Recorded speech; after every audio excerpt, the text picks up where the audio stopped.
দেশ চালানোর যোগ্যতা আসলেই ইয়াজিদের ছিল। দেশ চালানোর যোগ্যতা আসলেই ইয়াজিদের ছিল। কি বুঝাইতে চাও? মৌলা হুসাইনের বাবাজান মৌলা আলী, মৌলা হুসাইনের মা ফাতেমা, মৌলা হুসাইনের দাদা খাজা আবু তালেব, মৌলা হুসাইনের দাদি তিনি ছিলেন ফাতেমা বিনতে আসাদ, যার জানাজায় 70,000 ফেরেশতা আল্লাহ নাজিল করেছিলেন। মৌলা হুসাইনের নানা রহমাতুল লিল আলামিন, মৌলা হুসাইনের নানি মা খাদিজা, তার চাইতে কিসের যোগ্যতা পৃথিবীতে? কার যোগ্যতা আছে সামনে? তারা কার যোগ্যতা আছে? যারা জান্নাত চালাইবেন, যারা জান্নাত চালাইবেন, তাদের সামনে দেশ চালানোর কিসের বাহাদুরি তোমার? বলতেছো মৌলা হুসাইনের যোগ্যতা কম। আমার মৌলা হুসাইন তো জান্নাত চালাইবেন। কি চালাইবেন? বলেন কি চালাইবেন?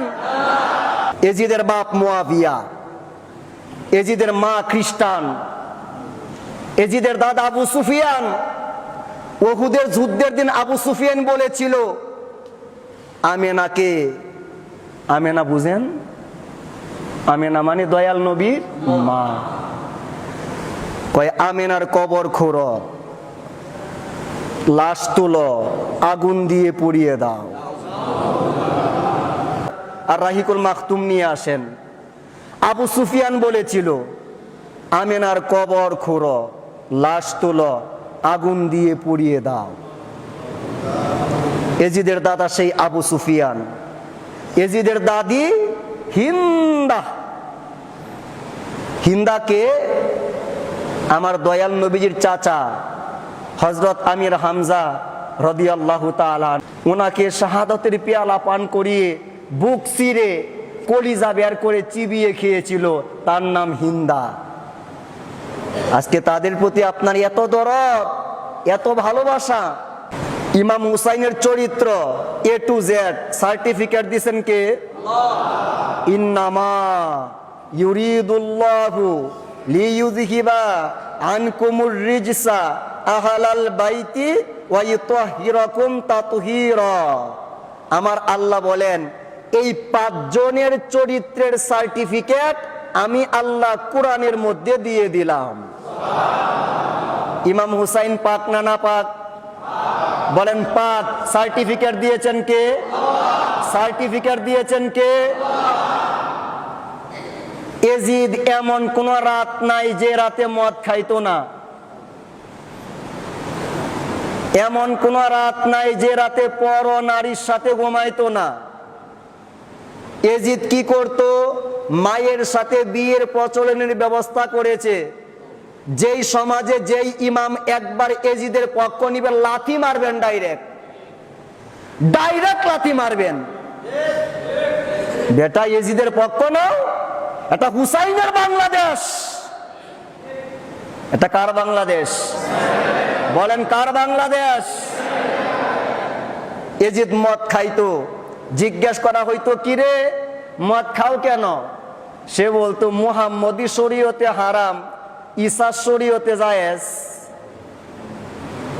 তা আমার নবীর শরীয়ত যেই ব্যক্তি মানে না এই ব্যক্তি কি মুসলমান?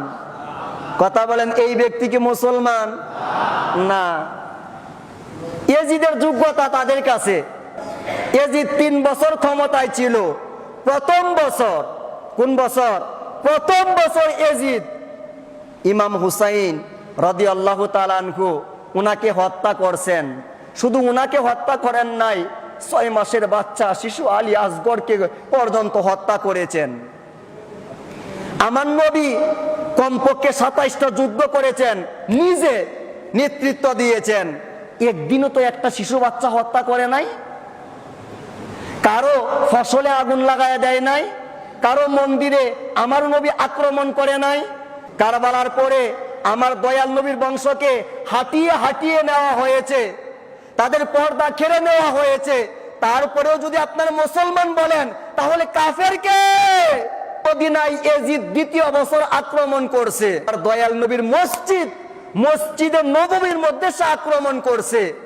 দয়াল নবী যেই মসজিদ প্রতিষ্ঠা করেছেন, যেই মসজিদে উনি নামাজ আদায় করতেন, দয়াল নবী যেই মসজিদের পাশে ঘুমাইছেন, সেই মসজিদে একটানা 3টা দিন আজান বন্ধ করে দিছে, একামত বন্ধ করে দিছে, নামাজ বন্ধ করে দিছে। বাইতুল মুকাররমের ইমাম সে যদি মদিনা শরীফে গিয়ে আজান বন্ধ করে দেয়, আপনি কি তাকে মুসলমান বলবেন? মুসলমান বলার সুযোগ আছে না। তো বাইতুল মুকাররমের ইমামকে আপনি কাফের বলবেন তখন? ইয়াজিদ আপনার বাপ লাগে? ইয়াজিদকে কাফের বলেন না কেন? ইয়াজিদ কি আমার নবীর মসজিদের আজান বন্ধ করে দেয় নাই? ইকামত বন্ধ করে দেয় নাই? নামাজ বন্ধ করে দেয় নাই? ইয়াজিদকে কাফের বলেন না কেন? ইয়াজিদ আপনার কি লাগে? 3 দিন আজান বন্ধ করে দিল, একামত বন্ধ করে দিল, নামাজ বন্ধ করে দিল, মসজিদের ভিতরে মানুষ হত্যা শুরু করলো। 10,000 মানুষকে হত্যা করছে। কয় হাজার? 10,000-এর ভিতরে 700 জন ছিল আমার নবীর সাহাবী।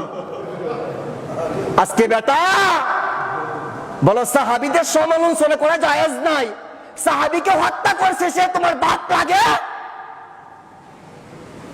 সাহাবীর সমালোচনা জায়েজ নাই, হত্যা করা জায়েজ। তোমার বাপ ইয়াজিদ যে হত্যা করলো 700 সাহাবী, কথা বলো না কেন তার বিরুদ্ধে? কে তোমাকে আটকায়? কিসে তোমাকে আটকায়? 700 সাহাবীকে হত্যা করছে। আমার রাসূলুল্লাহ বলেন, মদিনা সম্পর্কে যেই ব্যক্তি একবার বাজে মন্তব্য করবে, তার ঈমান মাটির সঙ্গে মিশে যাবে, পানির সঙ্গে মিশে যাবে। সেই মদিনার মা, মদিনার বোন, তাদের উপরে ইয়াজিদের বাহিনী সওয়ার হয়েছে, গণধর্ষণ চালিয়েছে। 1 বছর পর 1000 মহিলা বাচ্চা প্রসব করেছেন যাদের কোনো স্বামী ছিল না। ইয়াজিদ বাহিনী তাদের উপরে এত গণধর্ষণ চালিয়েছিল, যাদেরকে বলা হতো আওলাদে হাররা। কি দোষ করেছিল সেই 1000 মহিলা? মদিনার মহিলা, যেই মদিনার মাটির মর্যাদা আল্লাহর আরশের চাইতে বড়, সেই মদিনায় ইয়াজিদ আক্রমণ চালাইছে, 10,000 মানুষকে হত্যা করছে। 3য় বছর সে কি করলো? আপনি না কাবা শরীফকে এত সম্মান করেন, কাবা শরীফ এত কালো ছিল না, কাবা শরীফের হাজরে আসওয়াদ এত টুকরা টুকরা ছিল না। কেন হলো? ইয়াজিদ 3য় বছর সৈন্য পাঠায়া কাবা শরীফের মধ্যে মিনজানিক পাথর মারছে, কাবা শরীফের গিলাফে আগুন ধরায়া দিছে। ইয়াজিদ 3য় বছর কাবা শরীফের মধ্যে হামলা করেছে, কাবা শরীফের মধ্যে আগুন দাও দাও করে জ্বলতেছে, কাবা শরীফ কালো হয়ে গেছে, কাবা শরীফের হাজরে আসওয়াদ টুকরা টুকরা হয়ে গেছে। যেই ব্যক্তি কাবা শরীফে আগুন জ্বালায়া দেয়, সেই ব্যক্তি কি মুসলমান থাকতে পারে? কথা বলেন, মুসলমান থাকতে পারে? আর সেই কুকুর ইয়াজিদকে যারা হযরত বলে, এরা কি পীর সাহেব না পেশাব? বলেন, পীর সাহেব না পেশাব? যারা বলে ইয়াজিদের যোগ্যতা বেশি, এরা কি মুফতি নাকি জাহান্নামী? বলেন, মুফতি নাকি জাহান্নামী? তাদের মুখোশ উন্মোচন করেন।